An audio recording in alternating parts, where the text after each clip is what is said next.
আজকে আমরা ইউনিট 2টা শুরু করব। ইউনিট 2তে আমরা প্রথম অবস্থায় যেটা প্রথম দিকে যেগুলো জিনিস আছে এগুলো তো সিলেবাসের বাইরে। দেখো প্রথম দিকে বেসিক টার্মসগুলো অ্যাকচুয়ালি অলরেডি 9-এ আমরা পড়া হয়েছে। Thomson model up to Thomson model, drawbacks of Rutherford model of the drawbacks and failure of Rutherford model of the তোমাদের সিলেবাসে।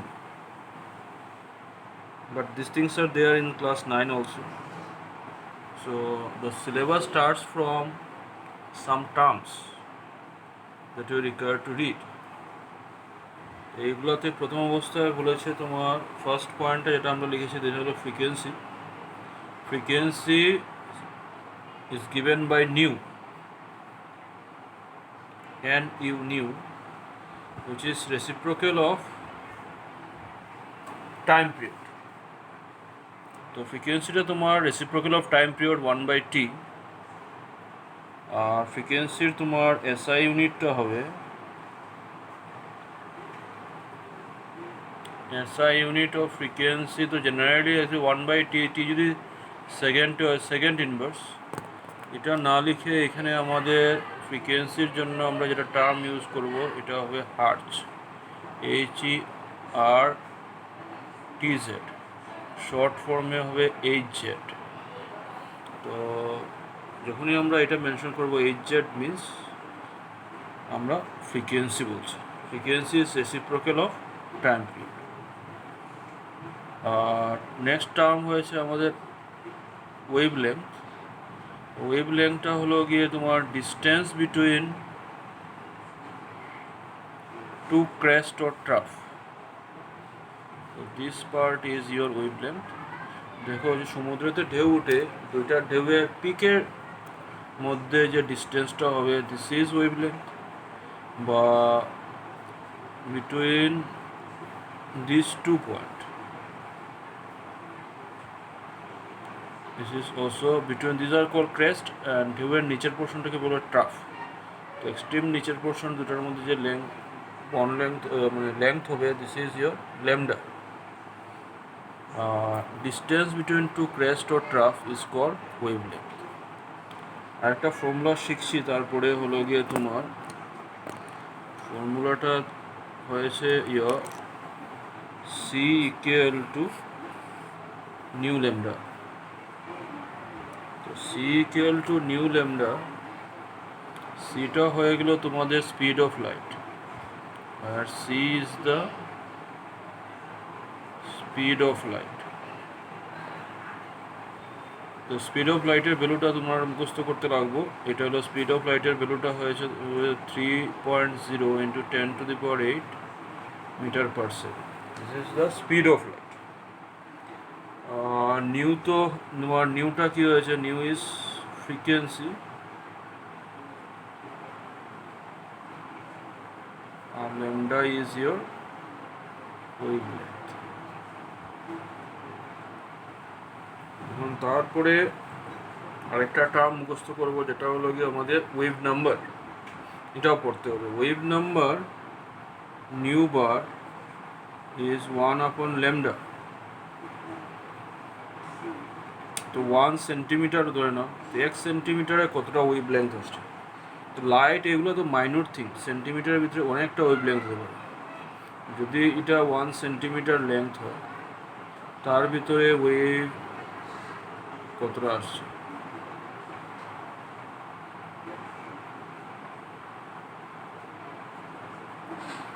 You have to count 1, 2, 3, 4, 5.5 waves.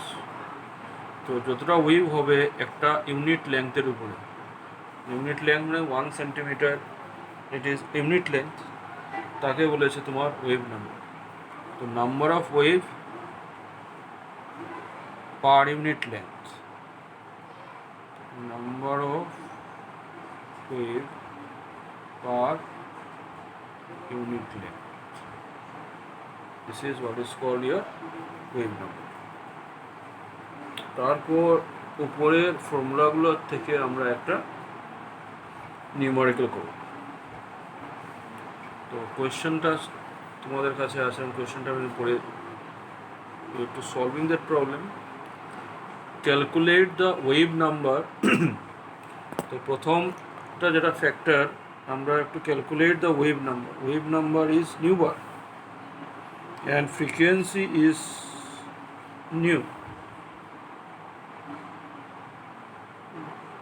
Wave number new bar is 1 by lambda and frequency is new of yellow light having wavelength 5800 angstrom. angstrom হলো গিয়ে একটা লেংথের unit.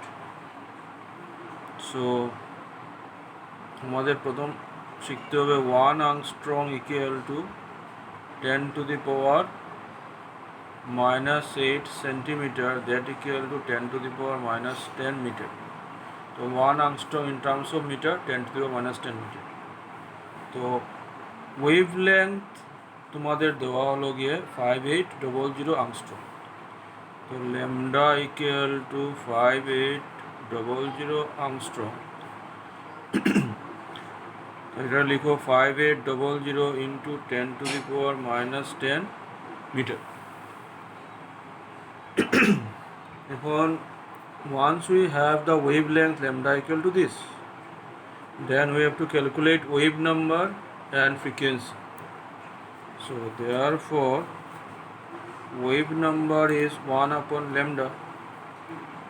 So 1 divided by 5800 10 to the power -10, or that can be written as 1 into 10 to the power +10 5800। এখানে বুঝতে হবে যে 10 to the power -10 যদি উপরে যায় 10 to the power +10 হবে। তো this is your wave number। তো wave number ল্যামডা মানে সেন্টিমিটার ইনভার্স হবে না, এটা তো মিটারে আছে, তো কী হবে মিটার ইনভার্স। এখন তো আমরা ওয়েভ নাম্বার করা শেষ। Then we have to find the frequency. Again c equal to new lambda, which implies new equal to c upon lambda। velocity of light মনে করে তো কি বলেছিলাম 3 into 10 to the power 8 and your wavelength already 5800 into 10 to the power -10. So it will be 3 into 10 to the power 8, 10 টা উপরে গেলে positive, plus 10 by 5800. So by that you will get the answer.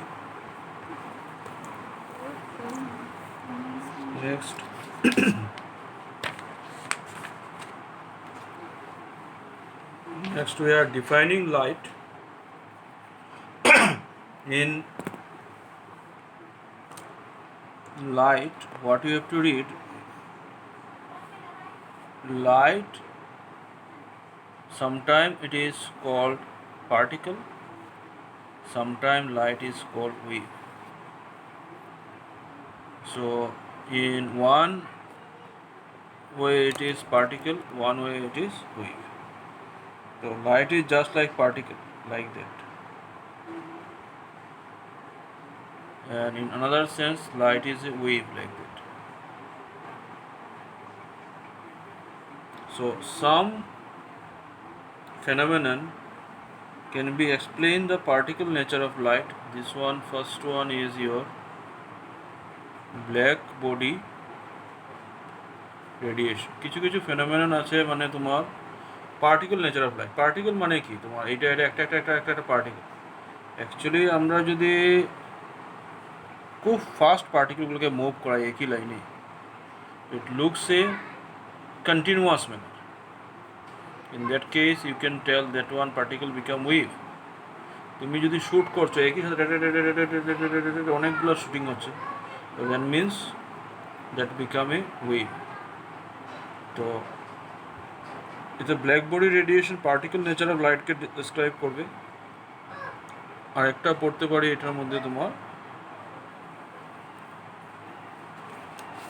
Photo electric effect.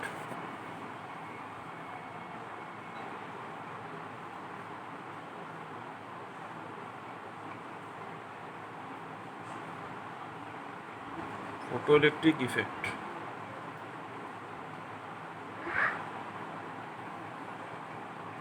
এই দুটো আমরা একটা by one topic আমরা নেব এখন। ওয়েভ নেচার অফ লাইট দুটো ফেনোমেনন, একটা হলো গিয়ে ফিজিক্সের ফেনোমেনন ডিফ্রেকশন, আর একটা ফেনোমেনন হলো গিয়ে ইন্টারফারেন্স। তো ডিফ্রেকশন অফ লাইট, যদি তোমার বললো যে তোমার এখানে একটা লাইট জ্বলছে, আর তুমি যদি মনে করো একটা থালা দিয়ে লাইটটাকে বন্ধ করে দেবে, তো দেখবে থালার এই সাইডে একটু লাইট আসছে, এই সাইডে একটু লাইট আসছে। যদি লাইট স্ট্রেট লাইনে একদম স্ট্রেট থাকতো তাহলে শ্যাডো আসার কথা ছিল। অ্যাকচুয়ালি লাইটটা ওই বিরম করে যাচ্ছে।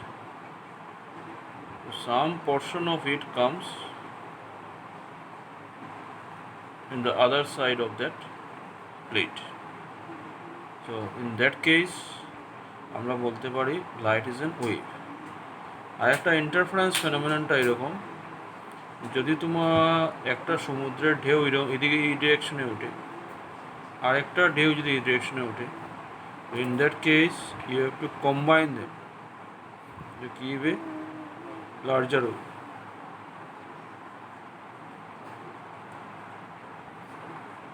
So this you require to read.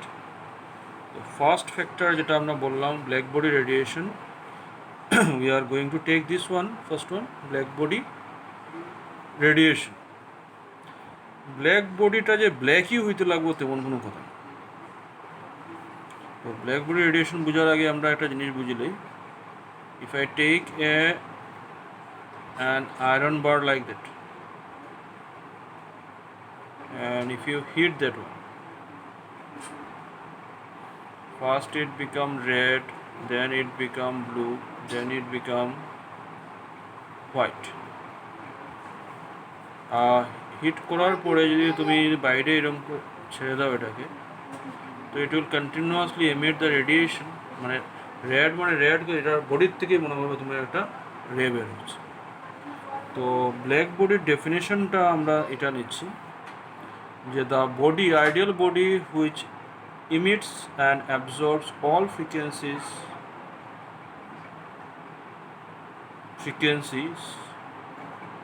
of radiation falls on it is called black body.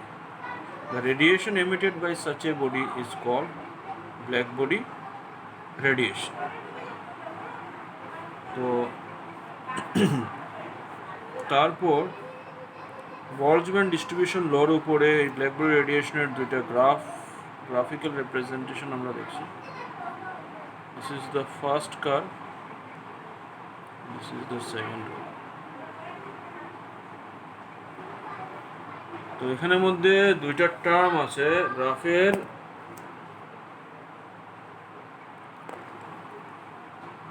Y অ্যাক্সিসে তোমার নেওয়া হয়েছে ইন্টেন্সিটি, এক্স অ্যাক্সিসে নেওয়া হয়েছে ল্যামডা। তো ইন্টেন্সিটি জিনিসটা কি? ইন্টেন্সিটি জিনিসটা তো আমার বুঝতে হবে, ইন্টেন্স। তো if you have a tub of water, এই যে একটা যদি বাকেটে ওয়াটার নাও, তার মধ্যে এক ড্রপ যদি ব্লু দাও, রবিন ব্লু দাও, তে যতটুকু ইন্টেন্সিটি হবে, যদি আমি 5 ড্রপ দিই, ইন্টেন্সিটি উইল বি হাই। মানে কি বোঝা যায়? ইন্টেন্সিটি মানে number of particle per unit volume. একটা ভলিউমের মধ্যে যত 5 ড্রপ রবিন ব্লু দিলাম, number of particle per unit volume বেশি আসবে, আর number of blue ink per unit volume বেশি আসবে, তো এটা ইন্টেন্সিটি বেশি। তো এখানের মধ্যে এটা হলো গিয়ে T1 টেম্পারেচার, T2 টেম্পারেচার, আর T2 is greater than T1। এখন বলজম্যান ডিস্ট্রিবিউশন ল এটা বলেছে, যদি তোমার কোনো রেস হয়, ধরে নাও ই পয়েন্ট হলো গিয়ে ইনিশিয়াল পয়েন্ট, এটা হলো final destination, initial destination, this is final. যদি রেস হয়, তো রেসে আমরা এরম দেখি, people's R position like that, মানে রেসের সামনের মানুষও কম থাকে, পিছনের মানুষও কম থাকে, ইন বিটুইন মানুষ অনেক বেশি থাকে। এখন সেম রেসে যদি এখানে একটা পার্সনে যদি বলে এখানে একটা বম রাখা আছে, number of people going to the higher speed will increase because peoples are running faster. সেমভাবে বলজম্যান ডিস্ট্রিবিউশন ল বলেছে দিস ইজ টেম্পারেচার T1 এ যে গ্রাফটা হচ্ছে তার মধ্যে এইগুলা দেখা যায় হাইয়ার ইন্টেন্সিটি ওয়ালা পার্টিকলস কম আছে, হাইয়ার ওয়েভ লেন্থ ওয়ালা পার্টিকেল কম আছে। If I increase the temperature, the higher wavelength particles are increasing. So this is what is called your Boltzmann distribution law. আর কিছু টার্ম আছে, আমরা দুটো টার্ম নিয়ে নিই, তারপরে আমরা নেক্সট ভিডিওতে বাকিগুলো আপলোড করব।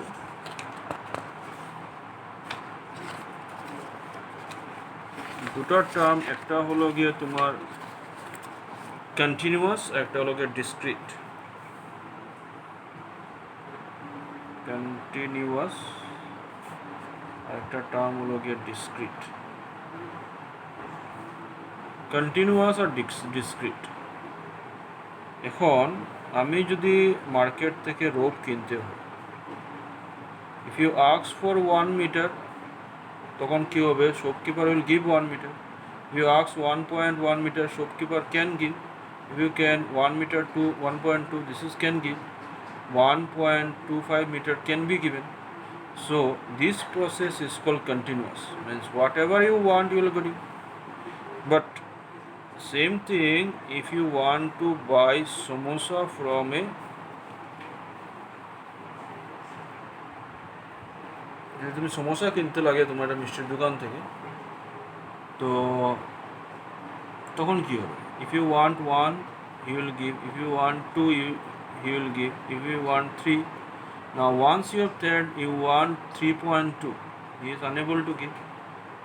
This one is called discrete and this one is called continuous. তো লাইটকে বলা হয়েছে light comes and falls in a particle in discrete manner, ঠিক আছে। তো লাইটগুলা এরম করে ইন নাম্বারস 1.5 1.2 এরম করে আসে। সো আরেকটা জিনিস মনতে লাগবে যে bundle light is nothing but bundle of energy, bundle of energy. তো এই যে বান্ডল অফ এনার্জির নাম আরেকটা দেওয়া হয়েছে, যেটার নাম হয়েছে কোয়ান্টা। তো I think you clear, light falls on the continuous manner, does not continuous manner 1.1 এগুলো কন্টিনিউয়াস না, ডিসক্রিট ম্যানার। ডিসক্রিট ম্যানারে কতটা পার্টিকেলকে একসাথে যদি আমি বলি, তো this one become a bundle of energy and this one is called quantum.